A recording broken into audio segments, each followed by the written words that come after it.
کرتا ہوں آپ نے قلم اور شائی اٹھا لی ہوگی، تو چلتے ہیں اب بے کی مشق کی جانب اور بے بنانا سیکھتے ہیں، ٹھیک ہے؟ تو دیکھیں، اس سے پہلے میں نے آپ کو جو سبق دیا تھا کیلیگرافی الف کے اندر، اس کا میں نے آپ کو سمجھایا تھا کہ الف 3 خط کا ہوتا ہے. اس طریقے سے بے کے 5 خط ہوتے ہیں. 5 خط اس کے ایسے ہوں گے کہ یہ 5 خط اس طرح لیٹے ہوئے ہوں گے.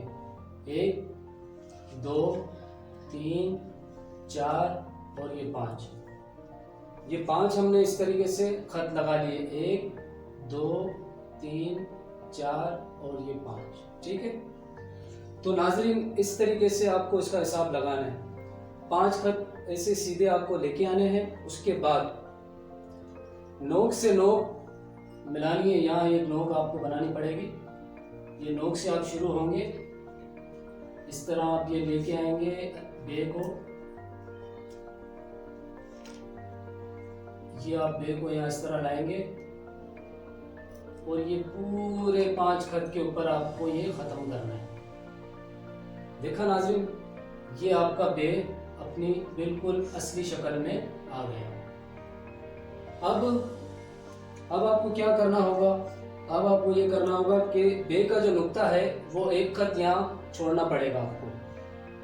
یہاں آپ کو بیچوں بیچ ایک خط چھوڑنا پڑے گا. اس کے بعد پھر یہاں سے آپ کو بے کا یہ نقطہ بنانا پڑے گا، جیسا کہ میں نے ناظرین آپ کے سامنے بنایا. تو الحمدللہ آج آپ نے دیکھا کہ کس طرح میں نے بے کو بنایا. اور ایک بات آپ کو میں اور بتا دوں اس نقطے کے حوالے سے. نقطہ بڑا اہم ہے. نقطے کے حوالے سے میں عرض کرنا چاہوں گا کہ یہ نقطہ ابھی یہاں سے بھی کٹ ہوگا، ایک کٹ یہاں سے بھی ایک کٹ ہونا چاہیے، یہاں سے بھی ایک کٹ ہونا چاہیے اور یہاں سے بھی ایک خط ہونا چاہیے. تو دیکھا آپ نے ناظرین، یہ جو بے آپ دیکھ رہے ہیں یہ آپ کے سامنے میں نے ابھی بنایا.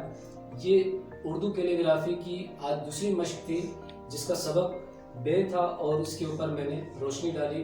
اور یقیناً آپ نے بھی تیاری کی ہوگی اور آپ نے بھی بے کو بنایا ہوگا. تو میں امید کرتا ہوں کہ اس طرح یہ انشاءاللہ کیلیگرافی، اردو کیلیگرافی کا جو سلسلہ ہم نے جو شروع کیا ہے وہ انشاءاللہ جاری و ساری رہے گا. اور